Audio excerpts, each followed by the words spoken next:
Seorang siswa SMP di Kabupaten Bondowoso, Jawa Timur terluka serius akibat ditusuk oleh temannya di sekolah. Korban harus dilarikan ke rumah sakit karena mengalami luka di perut. MD, usia 13 tahun, seorang siswa SMP negeri di Kecamatan Kricikan, Kabupaten Bondowoso,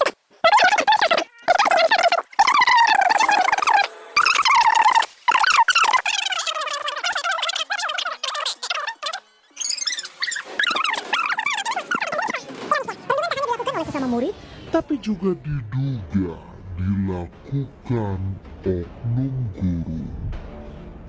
Amarah orang tua korban memuncak setelah mereka dipertemukan oleh pihak sekolah dengan oknum guru dan siswa Senin pagi tadi.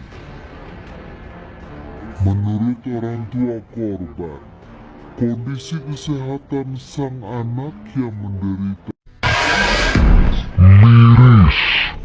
Lagi-lagi kasus kekerasan pada anak terjadi di sebuah tempat pendidikan.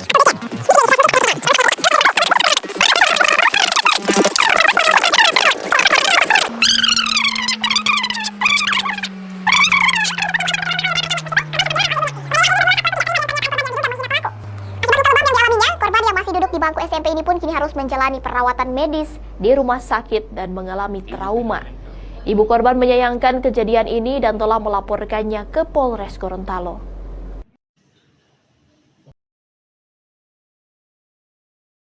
Kita ke informasi lainnya, pemirsa, masih belum terungkapnya kasus pelanggaran HAM berat yang menimpa sejumlah aktivis reformasi Brigade 98 meminta agar masyarakat tidak lupa terhadap sejarah kelam tersebut. Sosialisasi isu pelanggaran HAM itu sendiri. Talang Sari Lampung, 89, peristiwa penghikiwa Trisakti. Itu konteksnya adalah di hari 100 ke 100 Jokowi memerintah. Terima kasih Jokowi karena isu pelanggaran HAM berhasil menumbangkan pesaingnya. Rasa cap terima kasih. Makanya kini tidak aneh kalau Jokowi justru berkoalisi sekali. Justru para elit politik pelanggar. Yang rekomendasi DPR sudah keluar, rekomendasi Komnas HAM sudah selesai. Kesalahan kita adalah tidak menindaklanjuti ya, keputusan-keputusan itu. Dan tahun lalu Pak Jokowi sudah mendeklar tentang 12 kejahatan HAM. Nah, hingga hari ini Prabowo belum pernah minta maaf kepada rakyat Indonesia atas kejahatan yang dia lakukan. Rumah yang diduga untuk ibadah retret dirusak di Desa Tangkil, Kecamatan Cidahu, Sukabumi, Jawa Barat. Kasus ini ironis mengingat Sukabumi termasuk 10 besar kota toleran di Indonesia.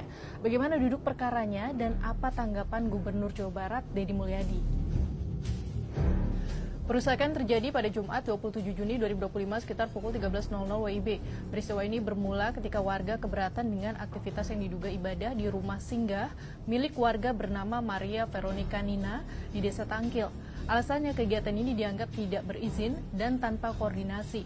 Ketegangan memuncak hingga terjadi pembubaran kegiatan dan perusakan beberapa bagian rumah. Video warga membubarkan kegiatan tersebut itu viral. Di sana terekam massa merusak mobil, kaca, pintu, dan kursi rumah. Beralih ke informasi lain, Wakil Presiden Yusuf Kala menyesalkan terjadinya insiden pembakaran rumah ibadah yang terjadi di Kabupaten Tolikara, Papua. JK berharap dua kelompok yang tengah berdekatan mengadakan acara keagamaan ini bisa saling menahan diri untuk mencegah terjadinya insiden kerusuhan.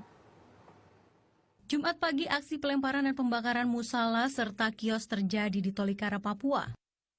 Aksi ini terjadi saat umat muslim melaksanakan ibadah salat Id. Akibat aksi brutal ini, umat muslim terpaksa membubarkan diri karena takut jadi sasaran amuk massa.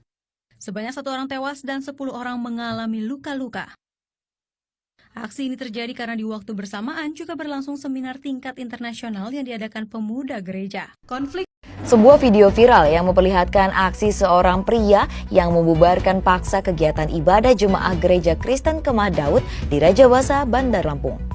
Aksi itu terjadi pada 19 Februari 2023, di mana pria tersebut merupakan ketua RT setempat yang memasuki lingkungan gereja dengan melompati pagar. Persekutuan Gereja-Gereja di Indonesia mengecam dugaan penghentian ibadah secara paksa di GKKD dan meminta aparat hukum segera menangani peristiwa tersebut. Menurut pihak PGI, wibawa negara akan pudar apabila membiarkan hal-hal intoleransi seperti di Lampung terulang terus. Petinggi agama Islam dari Muhammadiyah dan Nahdlatul Ulama beserta petinggi agama lainnya sepakat kalau permasalahan intoleransi harus dihentikan. Pasalnya, intoleransi berpotensi memecah belah kesatuan. Salah satu solusi yang ditawarkan para pemuka agama tersebut adalah poin-poin yang berada di dalam dokumen Abu Dhabi. Menurut pemuka agama, poin tersebut relevan dan mengajarkan sifat toleransi, karena tidak bertentangan dengan agama, kepercayaan, maupun adat istiadat manapun. Masyarakat itu sudah biasa untuk saling bergandengan tangan untuk menjaga kehidupan sosial mereka agar kemudian harmoni. Kenapa? Karena memang satu sama lain saling membutuhkan. Jika itulah alasannya kenapa kita harus membangun persaudaraan yang abadi. Dan kita beralih ke informasi lain pemirsa, kasus dugaan pelanggaran Undang-Undang ITE atas TikToker pengkritik Provinsi Lampung, Bima.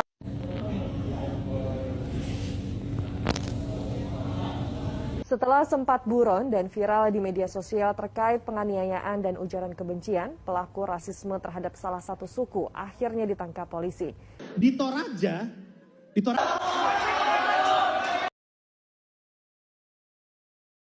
Beralih ke informasi lain, Wakil Presiden Yusuf Kala menyesalkan terjadinya insiden pembakaran rumah ibadah yang terjadi di Kabupaten Tolikara, Papua. JK berharap dua kelompok yang tengah berdekatan mengadakan acara keagamaan ini bisa saling menahan diri untuk mencegah terjadinya insiden kerusuhan. Jumat pagi, aksi pelemparan dan pembakaran musala serta kios terjadi di Tolikara, Papua. Aksi ini terjadi saat umat Muslim melaksanakan ibadah salat Id. Akibat aksi brutal ini, umat Muslim terpaksa membubarkan diri karena takut jadi sasaran amuk massa. Sebanyak 1 orang tewas dan 10 orang mengalami luka-luka.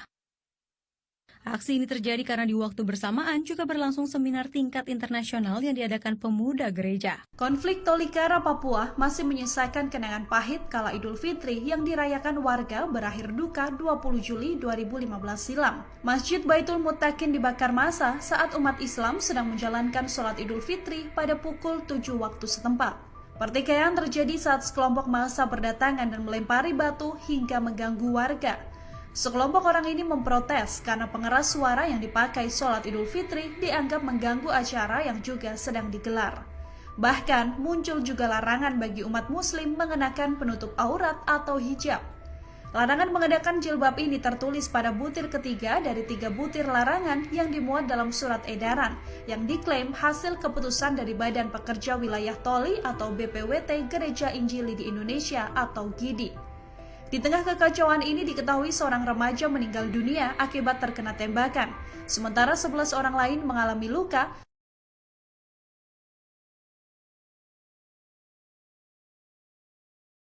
Beralih ke informasi lain, Wakil Presiden Yusuf Kala menyesalkan terjadinya insiden pembakaran rumah ibadah yang terjadi di Kabupaten Tolikara, Papua. JK berharap dua kelompok yang tengah berdekatan mengadakan acara keagamaan ini bisa saling menahan diri untuk mencegah terjadinya insiden kerusuhan. Jumat pagi, aksi pelemparan dan pembakaran musala serta kios terjadi di Tolikara, Papua. Aksi ini terjadi saat umat Muslim melaksanakan ibadah salat Id. Akibat aksi brutal ini, umat Muslim terpaksa membubarkan diri karena takut jadi sasaran amuk massa. Sebanyak 1 orang tewas dan 10 orang mengalami luka-luka. Aksi ini terjadi karena di waktu bersamaan juga berlangsung seminar tingkat internasional yang diadakan pemuda gereja. Konflik Tolikara, Papua masih menyisakan kenangan pahit kala Idul Fitri yang dirayakan warga berakhir duka 20 Juli 2015 silam. Masjid Baitul Muttaqin dibakar massa saat umat Islam sedang menjalankan sholat Idul Fitri pada pukul 7 waktu setempat. Pertikaian terjadi saat sekelompok massa berdatangan dan melempari batu hingga mengganggu warga. Sekelompok orang ini memprotes karena pengeras suara yang dipakai sholat Idul Fitri dianggap mengganggu acara yang juga sedang digelar. Bahkan muncul juga larangan bagi umat Muslim mengenakan penutup aurat atau hijab.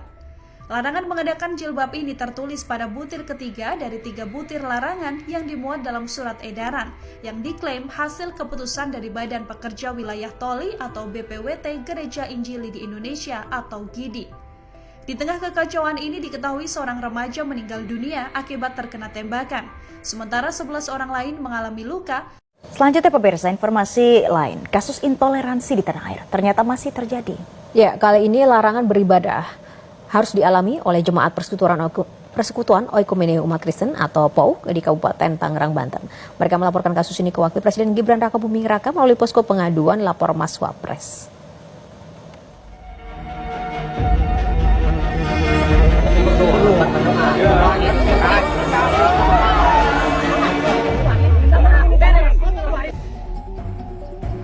Ratusan umat Kristiani yang beribadah di rumah ibadah Yayasan Persekutuan Oikumene Umat Kristen atau POUK terus memperjuangkan haknya untuk beribadah yang hingga saat ini masih terkendala. Posko pengaduan lapor Mas Wapres menjadi harapan baru mereka untuk memperoleh haknya. Pada 13 November lalu, mereka akhirnya datang ke Istana Negara untuk mengadukan kendalanya dalam beribadah kepada Wakil Presiden Gibran Rakabuming. Pada tanggal 30 April 2024 kami dipersekusi oleh warga yang bukan di sekitaran lingkungan komplek di mana kami sedang berkumpul. Ada sebuah gedung yang kami bangun, kantor yayasan, maka gereja, saya sebagai pemimpin jemaat, waktu itu berkumpul di situ ada anak-anak kecil, maka datang segerombolan orang, sekitar 100 orang. Dengan pakaian agama tertentu mereka mempersekusi kami. Dan video ini sudah viral pada Juli, waktu itu diviralkan oleh Bang Ade Armando. Dan kami mau mengadu, kami warga jemaat Gereja POUK Tesalonika yang sudah berdiri tanggal 30 April 1995 sampai hari ini tidak punya tempat ibadah. Ketika kami sedang membangun untuk beribadah, kami dipersulit. Salah satu bangunan yang kami sedang bangun, kantor yayasan itu, untuk kami jadikan rumah doa, itu pun sampai hari ini PBG-nya dipersulit. Mulai dari tahun lalu kami urus, sampai sekarang itu belum dikeluarkan izinnya. Itu aja Pak. Berdoa Pak, ini Pak. Kita berdoa di sini. Apa? Kita berdoa. Sebelumnya pada 30 Maret lalu, warga sekitar gedung yayasan tidak mengindahkan jemaat POUK untuk beribadah. Segerombol orang datang ke gedung yayasan di kawasan Teluk Naga, Kabupaten Tangerang untuk menolak kegiatan apapun di gedung itu, termasuk berdoa.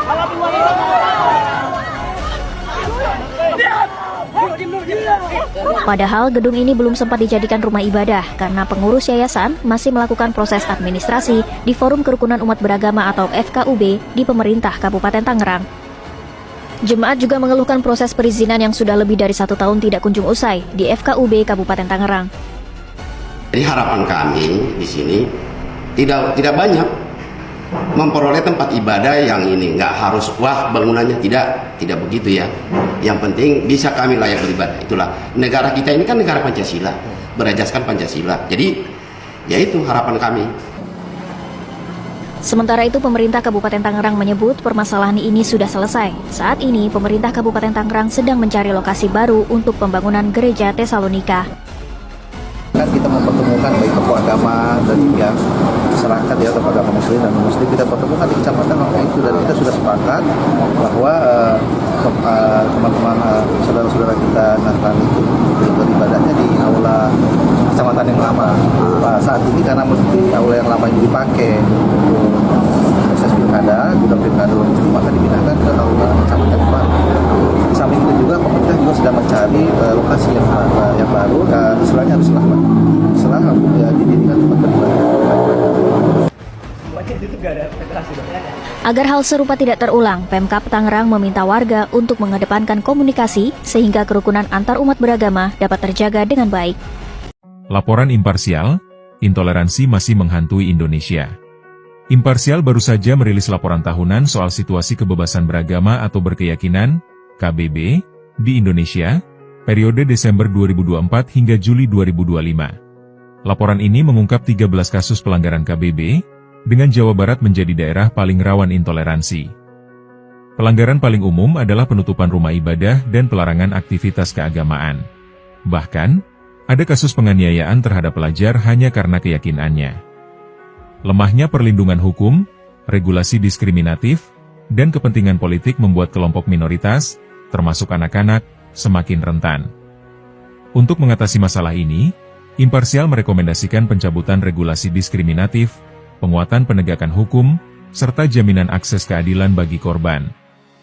Negara juga harus memasukkan nilai-nilai HAM dan KBB ke dalam kebijakan daerah, dengan perhatian khusus pada perempuan dan anak yang terdampak konflik berbasis agama. Jika dibiarkan, pelanggaran ini bisa memicu konflik sosial yang lebih luas. Kebebasan beragama bukan sekadar janji, tapi hak yang harus dijamin oleh negara.